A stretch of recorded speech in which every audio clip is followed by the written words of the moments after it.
Many of the aspects of the Egyptian history. I would like also to thank the American Research Center for their dedication and passion that they have reflected throughout our cooperation with them regarding the Egyptian history. I don't want to take too much of your time.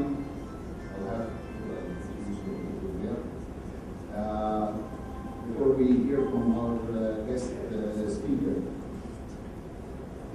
I hope it's not too cold outside. No, we are we're going through this very exciting period in Egypt, and interesting. Interesting is a good word to describe it. So hopefully, we can, by this time next year, we'll have clearer picture of where we're going politically.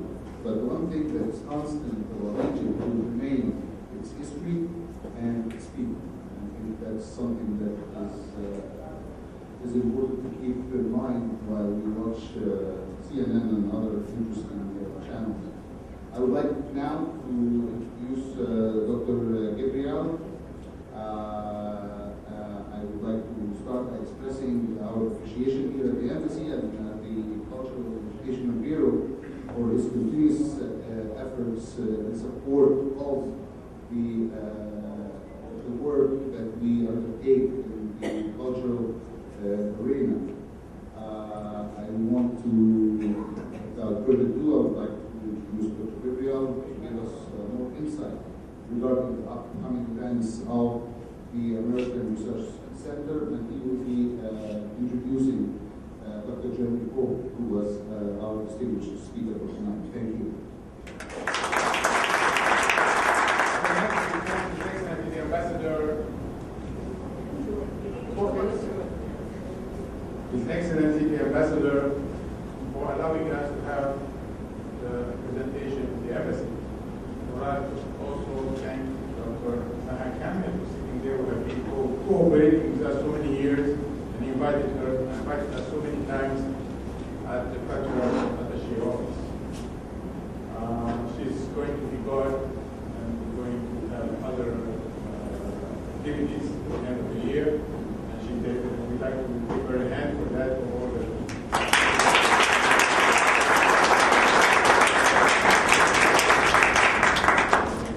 just one word. Sometime in January we are going to have election for new officers, and our attorney, Mr. Peter Borromeo, will take care of that. We'll let you report in due time. Don't forget those members and those who pay the dues, so that goes first. Okay, I would like to introduce our speaker, Dr. Jeremy Pope. He's assistant professor of the Department of History at the College of William and Mary in Virginia. He completed his doctorate in Egyptology within the Department of Near East Study at Johns Hopkins University in Boston. has excavated as a member of the Johns Hopkins University Archaeological Mission in Luxor and Karnak. In 2001, he was awarded the Fulbright Fellowship. In 2005, the Czechoslovakian Jevons Fellowship. He is currently preparing for publication. Doctoral dissertation titled The Double Kingdom under the Harp Studies in the History of Ocean Egypt from 19 to 64 BC. That was before my time. Okay?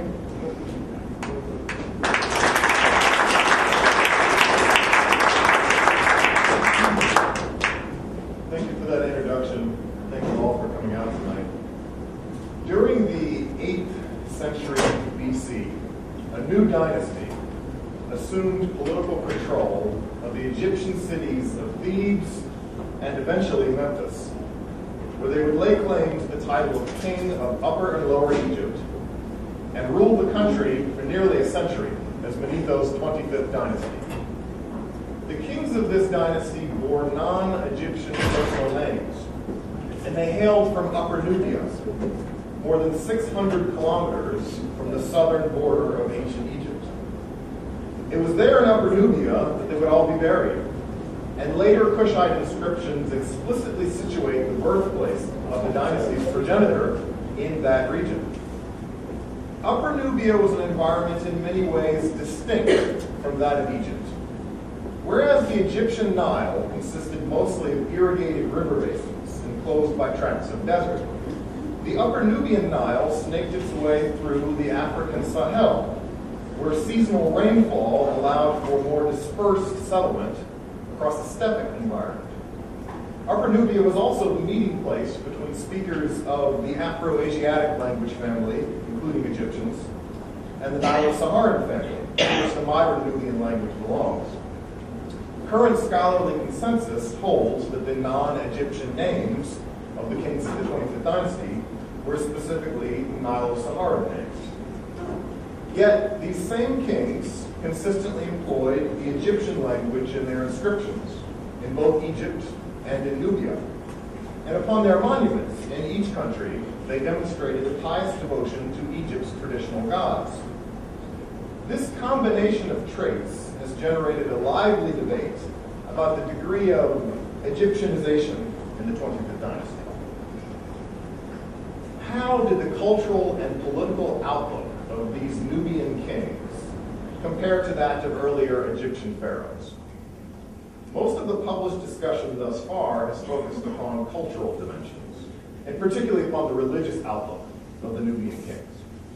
While some scholars have concluded that the Nubian kings abandoned much of Upper Nubian religion in favor of Egyptian beliefs, others have argued that the dynasty employed Egyptian cultural forms as essentially a borrowed vocabulary in which to express a distinctly Nubian worldview. The source material is sufficiently complex to sustain this debate for years to come.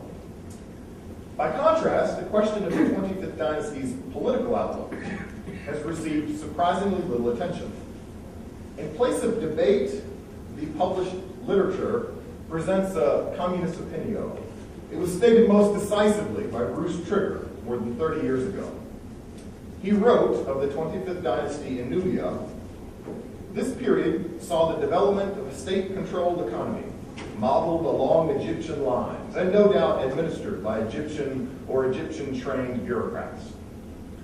Trigger added, "The Kushite rulers succeeded in imposing significant elements of Egyptian-style political organization upon their homeland by implanting there the religious cults and other cultural values of dynastic Egypt." According to this hypothesis, the Nubian control of Nubia during the 25th dynasty mimicked the Egyptian control of Nubia centuries before, not only in its religious bases and cultural values, but also in its imposition of Egyptian-style political organization, and even in the importation into Nubia of Egyptian bureaucrats. If this view has resisted subsequent demonstration and analysis, it must be attributed in large part to a dearth of evidence. Of the first 4 Upper Nubian kings to exert influence in Upper Egypt, none is attested iconographically, textually or architecturally in the intervening region of Lower Nubia. As a result, a large swath of Nubia has shown no direct evidence of state involvement for the first 6 decades of the 25th dynasty.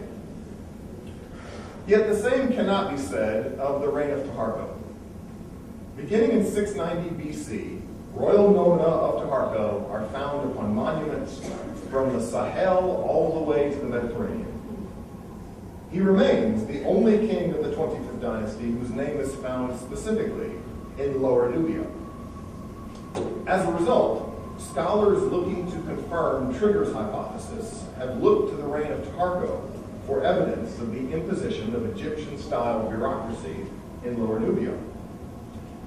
Let us first look, then, at the prevailing view of 25th dynasty administration in Lower Nubia, as presented by published scholarship for the past several decades.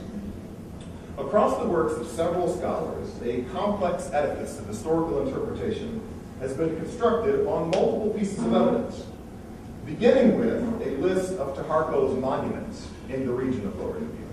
The list is impressive. If Taharqa's dynastic predecessors left no monuments of their own in the region, Taharqa himself appears to have compensated in the extreme. Laszlo Turk notes several temple constructions by Taharqa in Lower Nubia at Sedenga, Sumna West, Buhin, Jazira Dabarosa, Faras, Qasr Ibrim, and Philae, the Egyptian border. He adds to this a trio of fortresses commissioned by Taharqa at Sumna West, at Dorganarti, and at Jebel Sahaba. Janice Yellen has added to that list further building campaigns carried out by Taharqa at Sumna Kuma, Armina, Aniba, and Kalabsha. The image that results from this list is one of a centralized regime now thoroughly invested in Lower Nubia, lending considerable weight to the proposal that the region was administered during the 25th dynasty as a dense network of economically interdependent temple towns, just as it had been under Egyptian domination during the New Kingdom centuries earlier. Inscriptional evidence describing the 25th dynasty administration of Lower Nubia has proven more elusive. Of the few written sources of 25th dynasty date which have survived from Lower Nubia, the vast majority are little more than terse labels for relief scenes and temples, bearing only theological content and recording only actions carried out in mythic rather than historical time. In their efforts to discern the administrative hand of the state in Lower Nubia, scholars have therefore given particular weight to the few surviving historical sources which record res gestae, the deeds of state officials, their causes, their motivations. Among these historical sources attributed to the reign of Taharqa, an inscribed stela from the Lower Nubian town of Semna is of singular importance. It was discovered in 1928 by archaeologist George Reisner. He found within the Semna fortress a granite stela which bore the name, titles, and epitheta of Mantu Emhat. Though containing a mere 6 lines of inscribed hieroglyphic text, the stela proved to be of considerable historical interest, for it credited Mantu Emhat with the direction of a state construction project in Nubia. At Semna, Mantu Emhat is called he who filled the heart of the king in strengthening his monuments and in making a doorway over Egypt. As a result of this valuable detail, Mantu Emhat's Semna stela has been featured with increasing emphasis in recent discussions of the 25th dynasty state. In 1990, Paul Wolff included the stela in his unpublished but widely cited doctoral thesis on the reign of Taharqa. Now, rather than giving you a mere paraphrase here, I want to draw your attention to the actual claims as they've been articulated in the pages of the secondary literature. Wolff explains Mantu Emhat's Semna stela as follows. He says, in light of the imminent invasion of the Assyrians, it is quite possible that Taharqa had restoration work carried out on the fortress. Mantu Emhat's stela was then referenced in the first published monograph on Taharqa's reign, Klaus Dalabor's 2005 book, Taharqa Ferrer aus Kush, Here again, the stela was taken to indicate construction in the fortress during Taharqo's reign.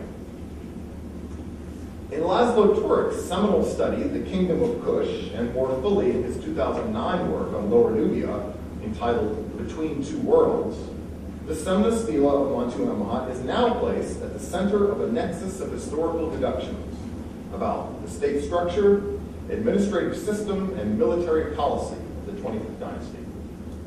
Firstly, Turik observes, and I quote, Mantu Amat's appearance as director of constructions at Semna indicates that, at least in this particular aspect, Upper Egypt and Lower Nubia were treated as a single unit. Secondly, the transplantation of the Theban administrator Mantu Amat to the Nubian town of Semna is cited by Turik in support of the conclusion that in Lower Nubia, the system followed patterns provided by the functioning of Third Intermediate Period Egyptian temple towns, especially Thebes itself, with the temples of Lower Nubia functioning as institutions performing the tasks of territorial administration, jurisdiction, and redistribution. Then thirdly, in light of Mantu Amat's activity at the Semna fortress, Turik further proposes that Dorganarti, Jebel al-Sahaba, and other military stations of irregular ground plan, rectangular gate towers, and bastions should be dated to Taharqo's reign and attributed to a state policy of fortification intended to control the desert nomads as well as the inhabitants between the first and second cataracts and protect the commercial route along the Nile. Turik contends that the dating of such installations is best interpreted within the context of, quote, the restoration works directed by Mantu Amat, mayor of Thebes, at Semna Fort. So despite the brevity of its inscription, the Semna stela of Mantu Amat has formed the basis for a series of important arguments regarding the structure, administration, and fortification of Lower Nubia during the 25th dynasty. When combined with the impressive list of monuments attributed to Taharqo in the region, this Semna stela would seem to provide conclusive proof of Trigger's original hypothesis, that the Nubians of the 25th dynasty administered Nubia just as the Egyptians had during the New Kingdom, by constructing a vast network of temple towns and fortresses staffed with such Egyptian notables as Mantu Amat, the mayor of Thebes. As a result, one finds in recent historical scholarship about Lower Nubia repeated reference to the reorganization of the country by Taharqo. Historical theory has become historical fact.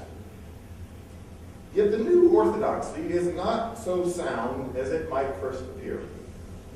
When subjected to closer examination, this elaborate edifice of historical interpretation begins to crumble. In the process, the history of Taharqo's regime in Lower Nubia provides an object lesson in the various methods by which historians determine the significance of artifacts and architecture, and how neglect of those methods can yield deeply misleading conclusions. Let us return then to the evidence. As the saying goes, the devil is in the details. We'll start with the one piece of evidence which has been accorded the greatest significance in this new orthodoxy, that Semna stela of Mantu Amat. In a footnote to his commentary upon the stela, Laszlo Turik admits that the date of the stela, recording construction work in the fortress of Semna, erected by the Theban mayor Mantu Amat, is uncertain. Mantu Amat was in office in the reigns of Taharqo and Tanwat as well as under Psamtik I, when Lower Nubia was not under Kushite sovereignty. This chronological uncertainty appears to have been grossly understated, in fact. The Mantu Amat stela has become quite abstracted in the secondary literature. The stela does have an archaeological context, which is arguably of some importance to its historical interpretation. The stela was discovered not within Taharqo's temple in the Semna fortress's riverside corridor, but rather 90 meters due west in a room of unclear date located just inside the fortress's desert-side wall. Within this room, Mantu Amat's stela had been reused as flooring, along with 4 other stelae and 2 offering tables. One of the stelae contained within its offering formula the cartouche of Senwasser III, while 3 of the remaining objects specified their owners as Ameni, a moniker most common during the 12th dynasty. Consequently, in his announcement of the discovery, Reisner immediately classed the stelae and offering tables as finds from the Middle Kingdom, including the Mantu Emhat's stela.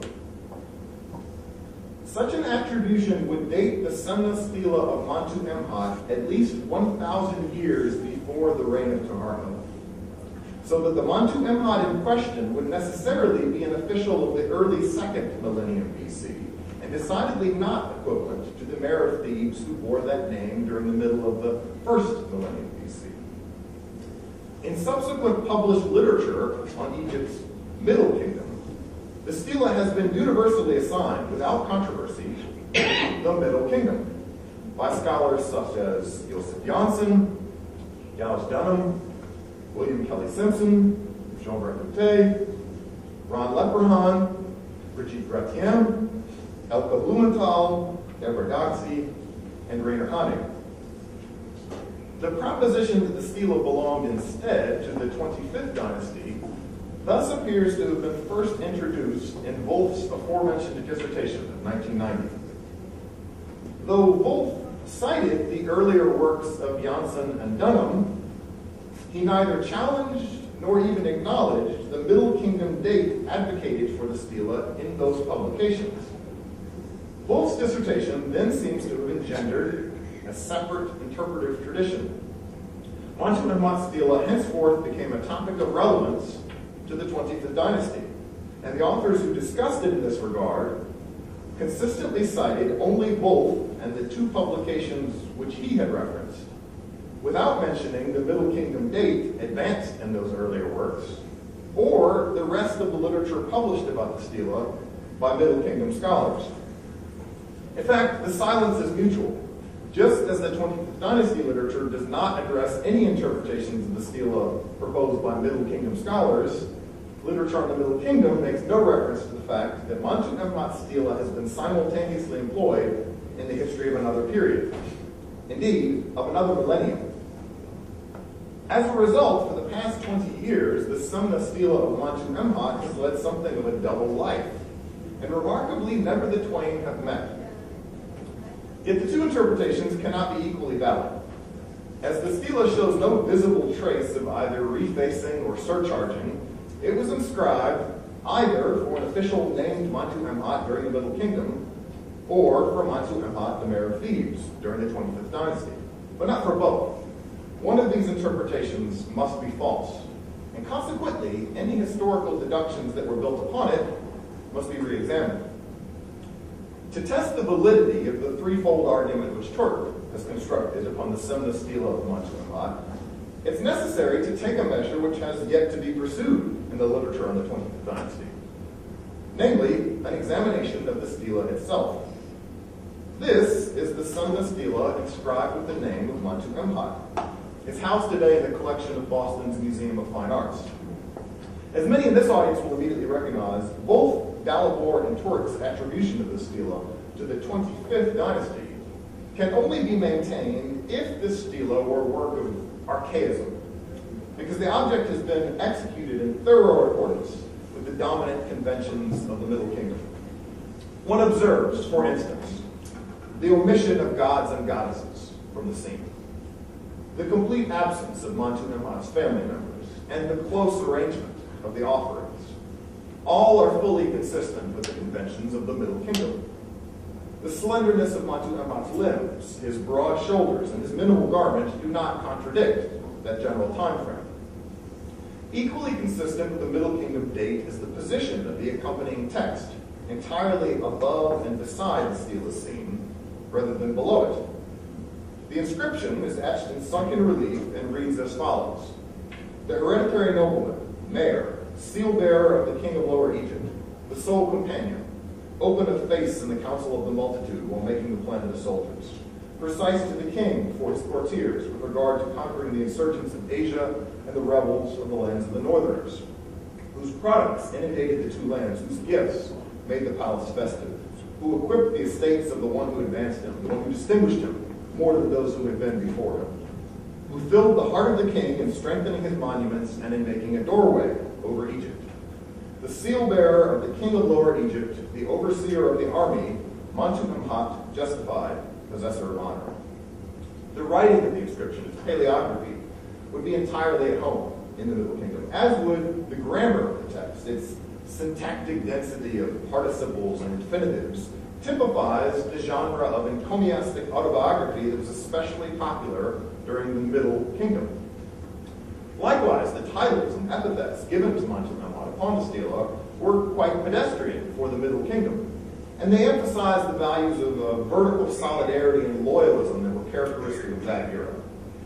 Even the construction of a doorway, a ro'a'a, as it was termed, finds an immediate parallel in Middle Kingdom inscriptions. So the stela does appear to fit the historical context of the Middle Kingdom upon a number of simultaneous regimens, not only in the details of iconography, paleography, prosopography, technical vocabulary, and grammar, but also through its resonances with the broader cultural values of that era, vertical solidarity and loyalism. The question that must be asked then is whether these are the features of a Middle Kingdom stela, or instead an archaizing stela created during the 25th dynasty in the style of the Middle Kingdom. Certainly of all 25th dynasty officials, Montu-Emhat was arguably the one most capable of commissioning such an archaizing monument. His surviving body of work is a veritable catalog of late period archaism. Yet, if one accepts that the Mayor of Thebes, Montu-Emhat, could easily have included all of the elements that are present upon the Summa Stela, what remains to be determined is the probability that he would also have omitted those elements which are conspicuously absent from the Summa Stela. Most notably, any visual or textual reference to deities. Here, the proposed dating of the stela to the 20th dynasty begins to raise skepsis, because the religious zeitgeist of the late period was one of personal piety. While contemporary forms of art, handwriting, and speech were frequently replaced by imitations of the classical Middle Kingdom ideal, the contemporary emphasis on personal piety was not so easily subordinated to an archaizing aesthetic. In fact, Montu-Emhat's statue inscriptions, stelae, and relief scenes fully embody the spirit of personal piety during his tenure as mayor of Thebes in the 25th and 26th dynasties. Not only do his inscriptions prominently feature appeals to gods and goddesses, but Montu-Emhat is also consistently depicted as a supplicant before those deities in the lunette scenes upon his stelae, 3 of which you see here on the slide. If the Summa Stela were one of his inscriptions, its complete omission of deities from both the text and the accompanying scene would mark a radical departure from his surviving body of work. The decision to exclude gods and goddesses from the Summa Stela would seem all the more improbable for a man who held as many clerical titles as Montu-Emhat clearly did during the late period. None of the gods whom Montu-Emhat served are mentioned or depicted upon the Summa Stela. This absence in turn exposes several others, which are no less significant. Montu-Emhat does not bear a single priestly title upon the Summa Stela, not even 4th prophet of Amun, nor does he bear the titles of the high secular offices of Mayor of Thebes and Overseer of Upper Egypt, titles which were otherwise ubiquitously associated with his name during the late period. All of Montu-Emhat's complete monuments during the 25th and 26th dynasties contain at least one of these titles. Most bear 2, and several include all 3 in succession. On the Summa Stela, none of these titles is present. In addition to omitting the expected titles, the inscription at Summa also includes one title which is not otherwise attested to the Mayor of Thebes, Montu-Emhat, the title of Overseer of the Army. A title mentioned only once, like an office assumed only briefly, would not in itself be altogether surprising.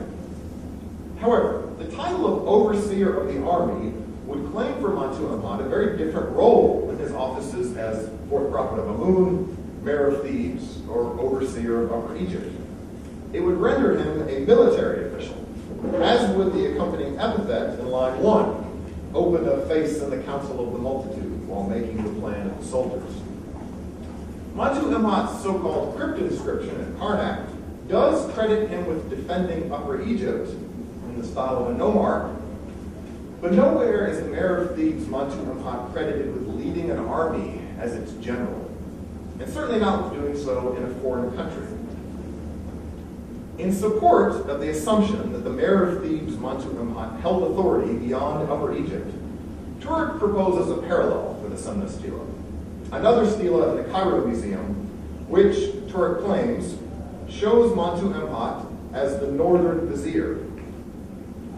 However, Turek's assumption is again contradicted by an examination of the object itself, where the vizier's name was spelled clearly as Mantu Hotep, another man entirely, on both sides of the stela, and never spelled as Mantu Imhat.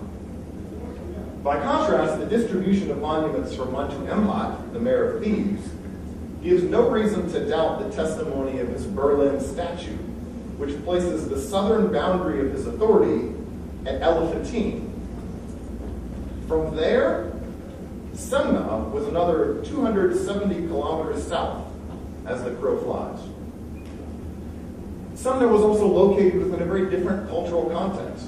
A stela commissioned at Semna for the mayor of Thebes, Mantu Imhat, would represent the only private stela in all of Lower Nubia during the 25th dynasty.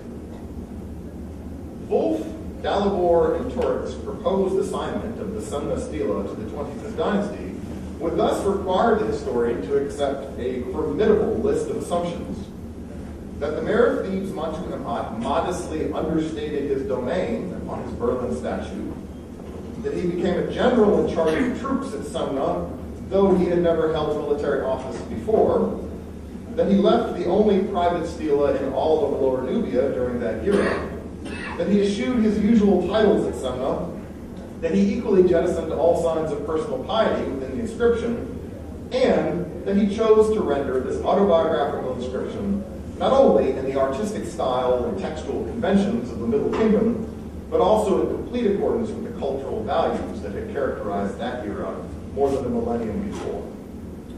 Such a scenario exceeds the limits of credibility, particularly when another, far more defensible alternative is at hand, that the Semna stela was commissioned for a general named Mantu Imhat during the Middle Kingdom. Now consider for a moment what this means for the larger arguments about the 25th dynasty that Laszlo Turek has built upon the Semna stela of Mantu Imhat. Let's revisit those for a moment. Firstly, Turek observed, and I quote, Mantu Imhat's appearance as director of constructions at Semna indicates that, at least in this particular aspect, Upper Egypt and Lower Nubia were treated as a single unit.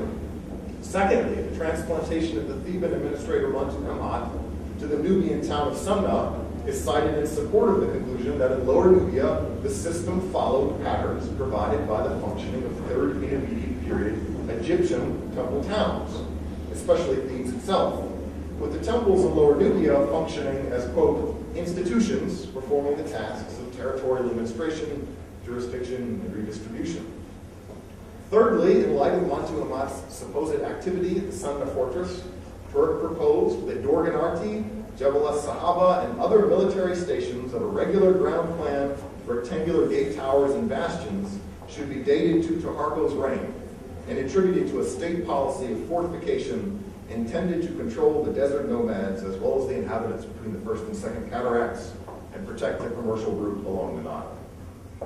Turek contends that the dating of these installations is best interpreted within the context of, quote, the restoration works directed by Mantu Imhat, mayor of Thebes, at Semna Fort. The singular piece of evidence in support of each of these arguments was the Semna stela of Mantu Imhat, an artifact that turns out, upon further examination, to belong to another millennium entirely, with no relevance to the 25th dynasty at all. In fact, Turek's arguments have stood for the past 15 years as the primary support for Trigger's much earlier hypothesis, that the 25th dynasty saw the development of a state-controlled economy modeled along Egyptian lines and no doubt administered by Egyptian or Egyptian-trained bureaucrats, and that the Kushite rulers succeeded in imposing significant elements of Egyptian-style political organization upon their homeland. Once the Semna Stela of Mantu Amat is withdrawn from the record of the 25th dynasty and instead placed within its own historical context 1,000 years earlier, the orthodox view that Taharqa reorganized the whole of Lower Nubia must be reconsidered. But what then of Taharqa's impressive list of monuments within the region? Doesn't the sheer number of his monuments in Lower Nubia provide ample evidence of a dense network of temple towns, mirroring the political strategies which the Egyptians had used in the region centuries earlier? Let's take a closer look at the list of monuments attributed to Taharqa in Lower Nubia. We'll start with the fortresses. Turk has proposed that the fortresses at Semna West, Dorganarti, and Jebel es-Sahaba were all renovated during the reign of Taharqa as part of a state policy of extensive fortification throughout the region. Yet Turk's conclusions do not agree with those of the archaeologists who've actually excavated those sites and cataloged their pottery and small finds. Lisa Hydorn, who studied the excavated material from Dorganarti, found no evidence to support the theory that the fortress was there during the 25th dynasty. Instead, she concluded that the fortress was most likely constructed during the 26th or even the 27th dynasty, a difference of centuries. Similarly, the excavators of Jebel es-Sahaba have never proposed that the fortress was specifically a 25th dynasty construction. Instead, they conclude that its original fortification was, quote, roughly contemporary with the fortress at Dorganarti. The dating of Jebel es-Sahaba has thus been tied to that of Dorganarti, and the only grounds for assigning Dorganarti to the 25th dynasty specifically seems to have been the concurrent activity imagined for Mantu Imhat, mayor of Thebes, at Semna West Fort. Yet, as we've just seen, that stela does not belong to the 25th dynasty. What then of the other monuments attributed to Taharqa in Lower Nubia? The list of these presented in the published literature is exceedingly impressive and could perhaps stand alone as evidence for a network of temple towns during the 25th dynasty patterned after Egyptian colonialism of the New Kingdom. Here again, the devil is in the details. We must begin with Armina and Semna Kuma. No architectural fragments or other objects have been published which can be attributed to the reign of Taharqa, and thus it's unclear why either site has been included in Yellen's list of Lower Nubian constructions during his reign, unless the allusion is to unpublished material. In the case of Semna Kuma, the apparent error would seem to result from a misreading of footnotes in the famous Lexicon der Egyptologie. Then there's the case of Kalabsha, which was included by Janice Yellen as a site of, quote, Taharqa's building. Strangely, however, Kalabsha contains no published structures attributable to Taharqa, only a series of graffiti naming Taharqa, which were scratched onto boulders at the site. There is, of course, a considerable distinction to be made between the scratching of graffiti onto boulders and the construction of an actual monument. Aniba presents an equally remarkable case. There are, in fact, no remains of a monument built by Taharqa at Aniba. The inclusion of Aniba in Yellen's list may therefore result from a confusion with the presumed temple to the god Horus of Aniba at Qasr Ibr. If this is the source of the error, then the confusion of toponyms has resulted in the effective doubling of Taharqa's monuments. Alternatively, Yellen's reference to Taharqa's construction activity at Aniba may derive from the discovery of a small clay plaque bearing his nomen, which was found at Contra nearby. In either case, there's little reason to conclude that Taharqa erected a structure at Aniba. At Jazira da Barossa at Faras, we do find architectural elements bearing the name of Taharqa. However, in both cases, the architectural elements were merely scattered loose blocks that had been reused in later Coptic churches. As a result, both the excavators of those sites and Pavel Wolf, who later cataloged the monuments of the region, have concluded that the blocks at Jazira da Barossa and Faras would most likely come not from separate monuments built by Taharqa at each site, but from Taharqa's dismantled temple at Buhen. In this case, then, the reuse of loose blocks has resulted in the misleading tripling of Taharqa's monuments in Turk's and Yellen's lists. One monument actually constructed at Buhin has now become 3 monuments in the published lists. And then there's the famous red herring at Sedenga. Excavations during the 1960s uncovered at Sedenga 4 sandstone blocks obstructing the entrance to a tomb. 2 of those blocks connected to form the image of a king who was clearly identified by a cartouche containing the final element of Taharko's name. The other blocks were inscribed with a fragment of his praenomen and a divine epithet. As a result of this find, Haycock and Adams proposed that Taharko had actually been buried at Sedenga, and that his much larger pyramidal tomb farther south in Upper Nubia was nothing more than a cenotaph. However, further excavations at the site revealed that the tombs at the cemetery at Sedenga were actually centuries younger than the reign of Taharko. As a result, Jean Lecointe concluded that rather than designating the monument as the tomb of Taharko, or a tomb with the name of Taharko, it would be more prudent to identify it as a tomb bearing some blocks from a monument of Taharko. The blocks inscribed with Taharko's name do not prove that Taharko built at that site, only that those who did build at Sedenga during later centuries reused 4 small sandstone blocks that they had taken from a monument of Taharko. As this brief survey would indicate, lists of Taharko's construction sites in Lower Nubia are potentially very misleading. Finds at Jazira Dabarosa and Faras were actually deemed by their excavators to belong to the nearby temple at Buhin, and the 3 reused blocks at Sedenga may also derive from another site. Monuments attributed to Taharko at Semnakuma, Armina, Aniba, and Kalabsha would appear to be altogether chimerical. This leaves only Sumna West, Buhin, Qasr Ibrim, and Philae as sites at which Taharko can be said with certainty to have built and renovated temples.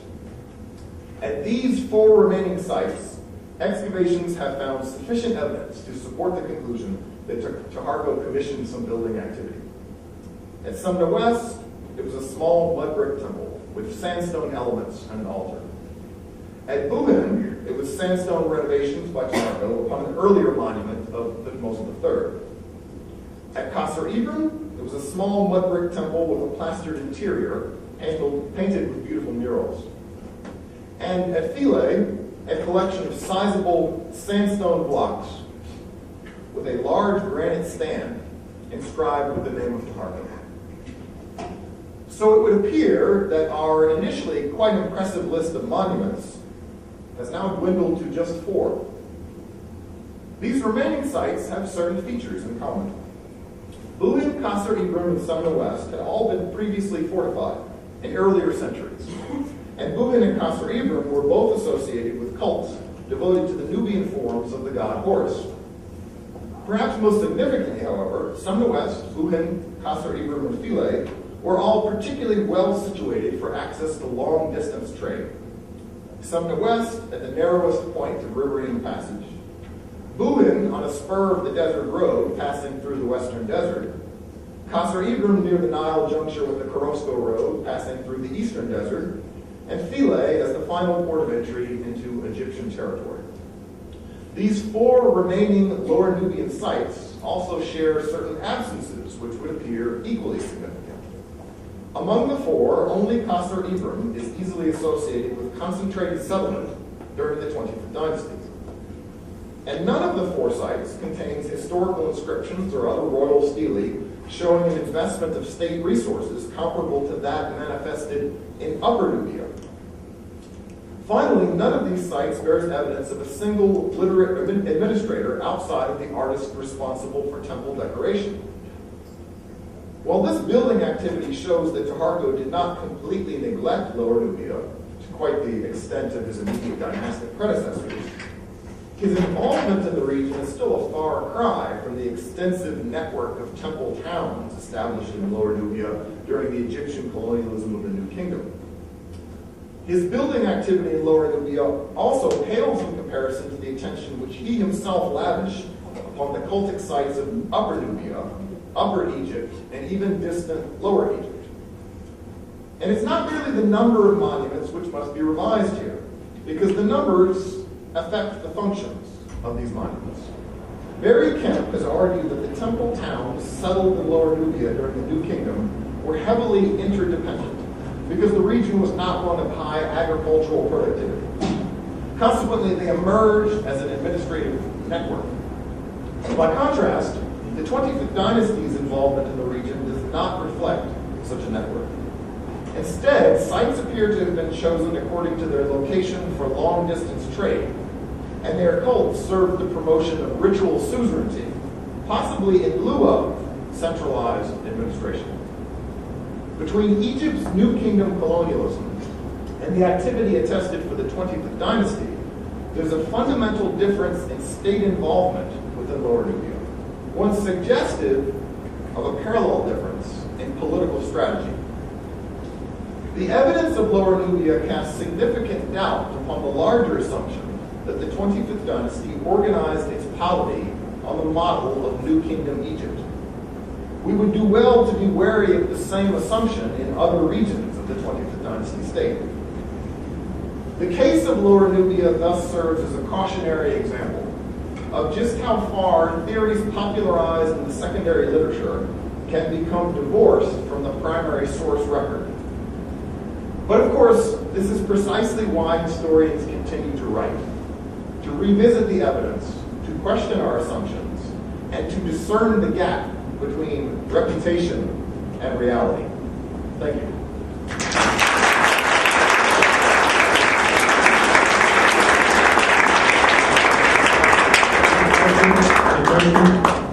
It appears that the question. Thank you. Which every scholar should really take heed. Thank you. Personally, It's fascinating to me just to watch the way that assumptions develop in literature. The historiographic aspect to it is actually the most fascinating to me. I mean, my favorite slide in the whole lecture is the one where I have the covers of the books. And you see how many supported one view that was then subsequently ignored by later literature. Because this is actually a good lesson for undergraduates, because the later authors cited only one work and they borrowed his footnotes without actually following those footnotes. When you follow the footnotes, you discover, oh, wait a minute, those footnotes believe that this artifact belongs to an entirely different period. So they didn't follow the footnotes, and consequently we get this bizarre disconnect. I have a question over there. Do you believe he was popularized because of his presence in the Bible? Oh, certainly. Well, I mean, I say popularized, but I'm often amazed at how few people know of him. I should emphasize that even though this lecture has been about largely what he didn't do, his accomplishments as a king have been underestimated for, I'd say, at least a century and a half. And it's actually only very recently that people are starting to comprehend just how much Narco did. My emphasis is really that what he's credited with having done in Lower Nubia is not actually what he did there. His energies were directed elsewhere, it appears. And that's really where the attention should focus. And partly because the activities attributed to him in Lower Nubia present him as an imitation of an Egyptian pharaoh. But his reign does not actually manifest itself as an imitation of an Egyptian model. He's got different priorities, and those have to be studied based on the evidence from this period.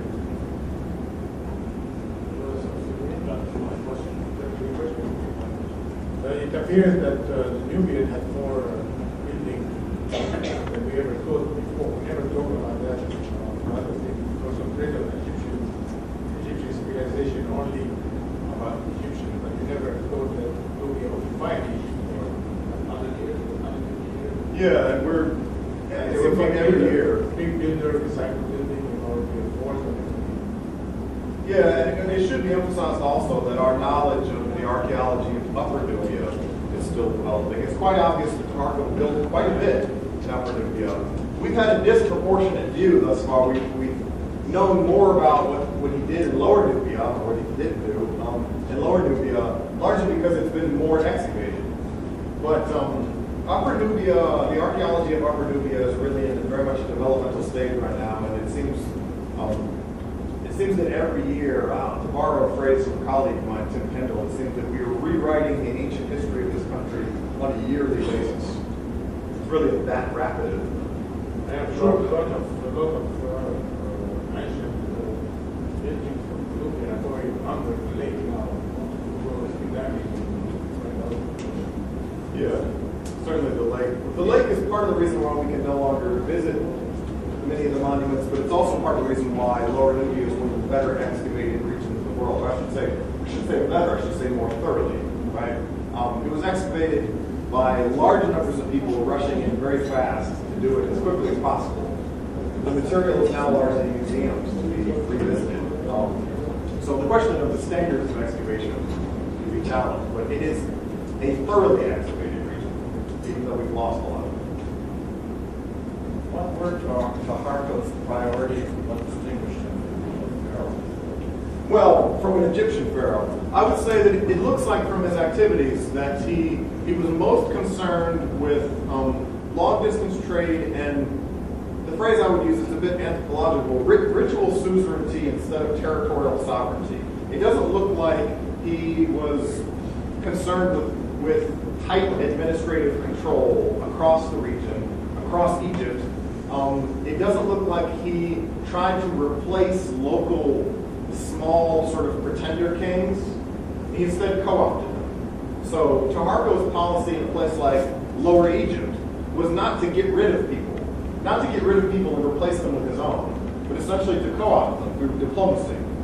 And it's and in the case of Lower Nubia, it really looks like his priority there was to set up a kind of a chain of really trade posts, because he does not manifest this, thorough engagement with the region where he's wanting to build a network of temple towns that are all economically interdependent. That's not what we see in the archaeological record.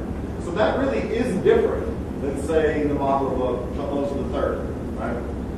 It would suggest to me that he's operating under a different conception of the state, and that we cannot take the Egyptian conception of the state for the New Kingdom and try to transplant it into Nubia and assume that it was transplanted there in a vacuum.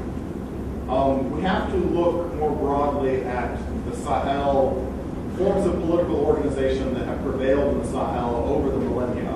And I will here, in particular, recommend the work of an archaeologist by the name of David Edwards, British archaeologist, who has really looked at what have been the forms of political organization in Sudan over the millennia, and how does the 25th dynasty fit in that narrative, rather than assuming that it's just a copy of an Egyptian model. So David Edwards is the person to whose work I would turn. But David Edwards specifically is more focused really on the centuries immediately after the 20th dynasty, even though there's clearly continuity between the periods. Both questions? I have just a question most aspect of the names that you mentioned there. The only name that the Emil self-defines is Philip. Yeah. What part of that? Is that the one near Aswan now? Yes, exactly. So his reputation went as far as deeply all of that? Oh, certainly. First of all, his capital was at Memphis. Taharqo's capital. It's an interesting thing. I mean, he chose to be buried in Upper Nubia. He maintained what you might call a sort of separate capital in Nubia, in the Pata. And yet, the capital that he promotes on most of his monuments is Memphis. It was in Memphis that he was crowned as king. And this is in, far north of the country. And he does actually, there's more secure evidence of Taharqo's building activity in Lower Egypt, at the Mediterranean, than there is in Lower Nubia. So it's a decision that he appears to have made here, as to where to concentrate his resources. And certainly he's manifested considerably across Egypt. He was definitely a prolific builder, which is why it's all the more striking that he didn't choose to do so in Lower Nubia. What I understand, also Egyptian,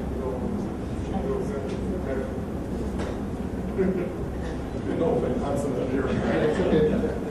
Not big. He used Egyptians for bureaucracy in Egypt. We don't yet know if he did that in Nubia. And there are reasons to think that he might have used Nubians for bureaucracy in Nubia, but it's a topic that's still a considerable amount of research that can still be done on it. We have to infer from later inscriptions in the ensuing centuries after his reign.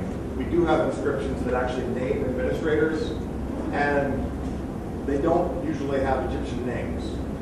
And they also emphasize the hereditary nature of the office, which one could interpret as evidence that they had inherited the office, and if they didn't have Egyptian names, that maybe they inherited it from a non-Egyptian person, a Nubian. But from his reign itself, it doesn't look like his own administrators in Nubia got much face time on his monuments. They don't show up very much on his monuments.